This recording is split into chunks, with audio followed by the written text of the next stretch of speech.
Hey y'all, this is Sergeant Dan with Palmetto Edge, and today I have for you the Kizer Minitherium, I don't know. I'll probably wind up calling it both a few times throughout this review. It's more than likely Minitherium because there's another one that's the same exact design but in a bigger chassis called the Megatherium, so it's probably Minitherium, but anyway, let's get it open and get some size comparisons knocked out here. Here's the Benchmade Bug Out.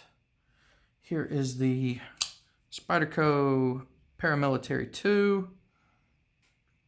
So as you can see, it's a little smaller than both of those. Do I have something a little closer to its size? What's this one? No, not that one. Let's see if this one is. This is the Benchmade Mini tie monolock titanium tie, whatever. So that's a little closer to the right size. Just about the same blade length, about the same handle length. So it's a little closer to that one. So oh, it's dirty. I need to get this one cleaned up. My wife don't know how to take care of her knives. I have to take care of them for her. All right, so as far as specifications, overall length, let me get some stuff out of the way here. Overall length on this one is 7.1 inches with a 3-inch blade length. It is, let's see, is it on here? Yeah, there it is. See if you can see that. Right here it is. S35 VN steel. It is made in China. It's a Kizer. Just about all Kizer. Are there Kizers made in the USA? I don't know. That's a good question. It's a good question. But anyway, this one's made in China. So not USA made. You know. The handles on it, both of them are, I guess they're scales. Yeah, these would be scales. They're carbon fiber. It has full steel liner. Well, yeah. Let's see. I don't know if you can see it or not. It's got some, yeah, you can kind of see one right there, but it's got some holes drilled out in it to kind of help with weight a little bit. It is a liner lock. It does have a blue anodized titanium backspacer as well as a blue anodized titanium pocket clip. It is a one position only carry, so it is only right hand tip up. As you can see, it is a flipper, and it flips great. It is so smooth. It is snappy. Just an absolutely wonderful flipper. And part of that has to do with the fact that, hang on just a second, that it is,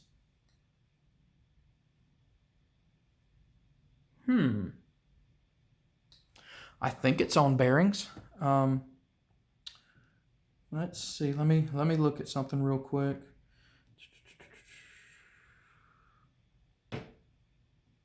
You know, to be honest with you, I can't confirm that. It feels like it's on bearings. It opens and closes like it's on bearings. So that's what I'm going to go with, is that it's on bearings.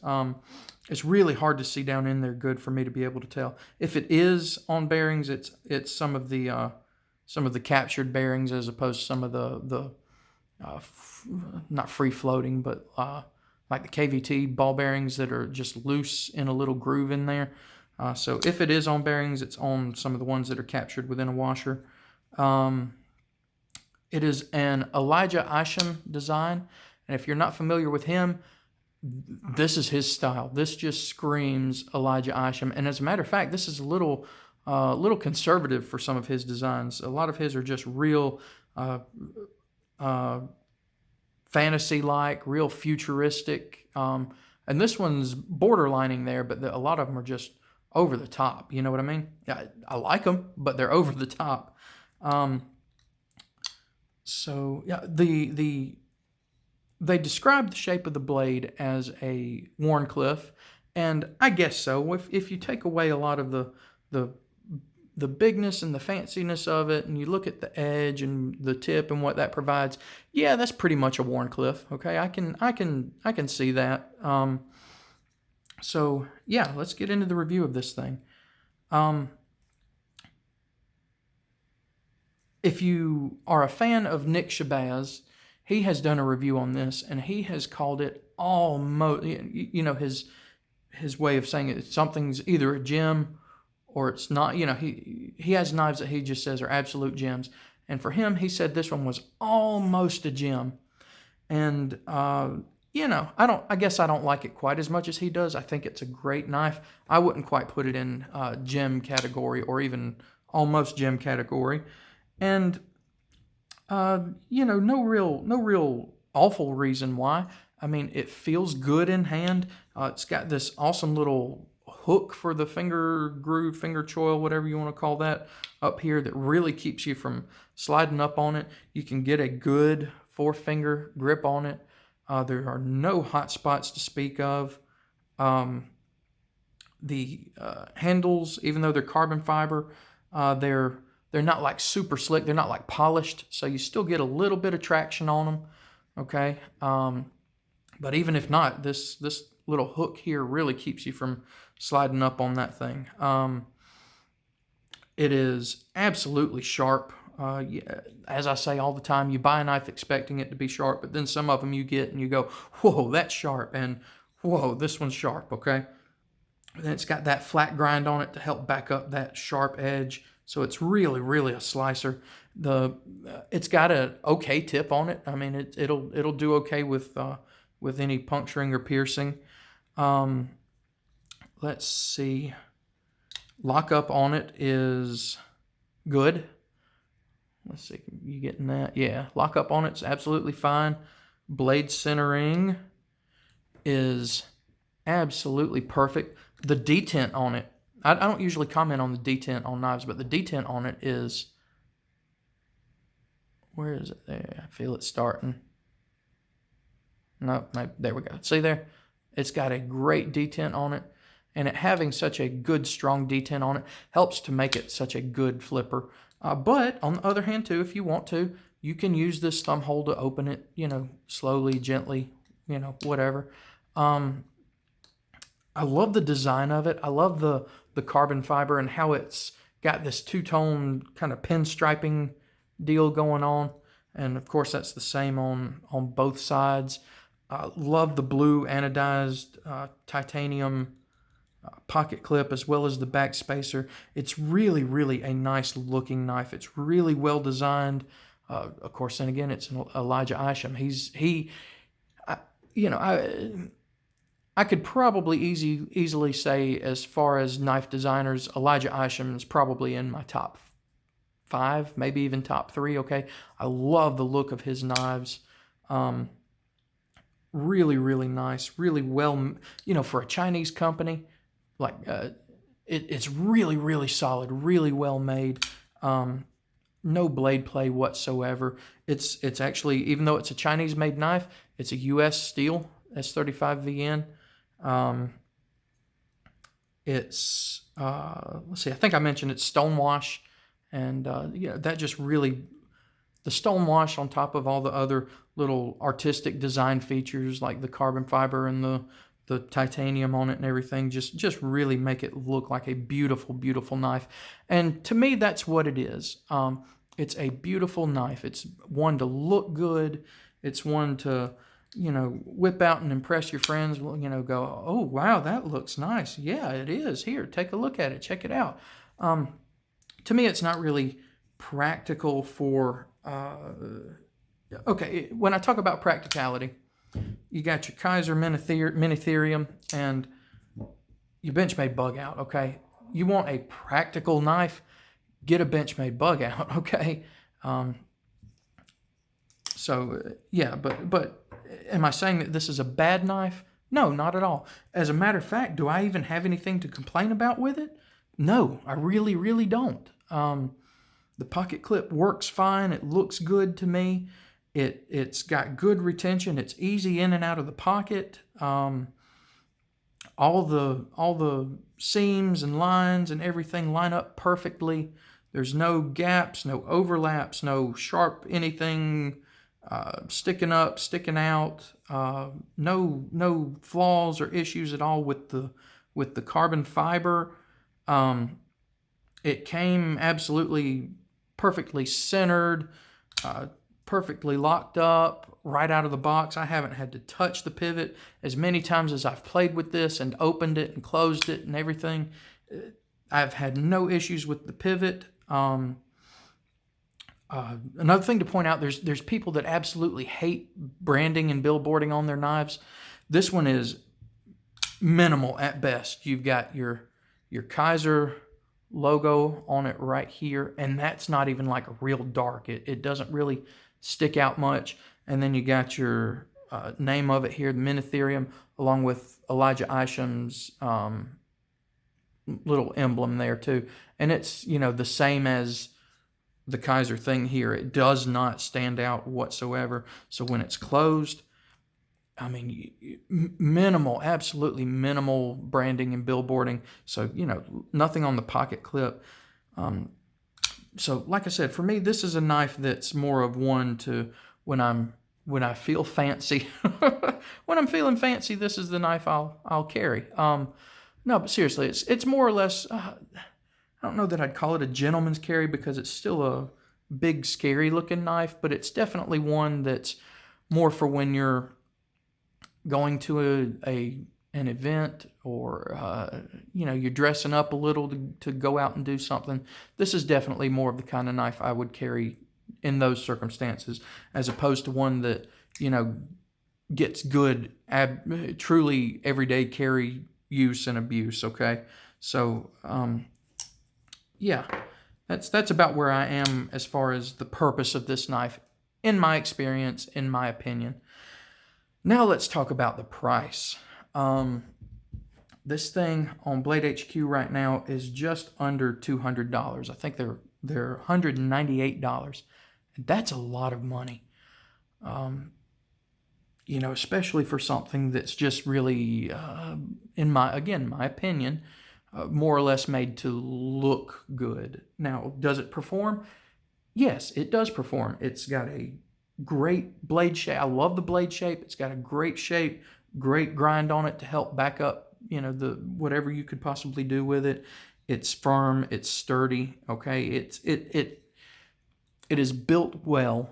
It's built to. I don't want to tell you on one hand it's built to be more than good looking, and then on the other hand tell you that's about all it's good for is good looking, because it's not. So yeah, that's, especially for $200. I mean, I'll be honest with you. The only reason I even bought this one, and this was my first, and if I'm remembering correctly, right now anyway, my only Elijah Isham designed blade. And to be honest with you, the only reason I bought it is because Blade HQ was running a sale, promotion, whatever, not too long ago, where when you buy certain Kizer knives, you got the Doman Mini for free, and that was kind of like the icing on the cake that made me look into one of these and get one, was because I got this one for free with it. So, basically I don't know, these are $50 or $60. So, spend almost $200 on a knife and you get, a decent $50 or $60 knife with it for free. Yeah, that was enough to kind of put me over the edge to get one. I'd seen them, I liked them, but it wasn't really on my list of ones to buy. So yeah, that was really what got me into getting one, was just because I got one of these for free with it. So, at $200, if you're wanting to spend money on a knife that looks good, sure, this absolutely falls in that category. And it works, okay? I know I keep saying that, but it works too. It serves its purpose, okay? But then I just go, man, for $200, you could get, for less than $200, you can get a Benchmade bug out. For less than $200, you can get a, paramilitary 2. And I mean, if you want something that's a user for significantly less than $200, you can get a Kershaw Blur. Okay, so if you're wanting to get a knife to be a true user, I would recommend you look elsewhere. Okay, simply because its materials make it not exactly, I don't want to say not practical, but its materials make it not just a hard use knife. Its design makes it not a real practical knife. So yeah, but on the other hand, if you're wanting to get something that looks good, if you're like me and you want one of Elijah Isham's blades just to have in the collection, say, yeah, this is an Isham design, and you can clearly tell that by looking at it, then that's absolutely what this is. It absolutely falls in that category, and it would absolutely be a good option for it, okay? Many of his other designs are several $100s. Now, I know this one's just under $200, but we're talking, $350, $400, okay, for stuff from Kizer, from who else does he do some with? He's got some Civivi ones now, which those are cheaper than this one, okay? We're talking less than $100 for those, okay? So you can definitely get you an Isham design blade for less than this, that are actually, in my opinion, a little more practical. They're more practical materials. They're G10 with just some carbon fiber overlay. So yeah, a little more practical blade shapes. Overall blade shapes. Like I said with this one, if you take away the gaudiness sort of deal at the top there, that's absolutely fine. That is a wonderful blade profile there, blade shape, wonderful edge. Okay, so yeah, that's kind of where I am with this. If you're wanting a user for significantly less than $200, okay, you can get more user friendly, not user friendly, not like this is hard to use, but knives that are more made to be used and abused, as opposed to being knives that will do their job but are for looking at, okay? So yeah, if you want to get one that's good to look at for less than $200, this is a great option. And they come in different designs too. This is just happens to be the one I picked. Let me get some pulled up here for you. Now, granted, the other ones are going to be more expensive, okay? Like they've got, let's see.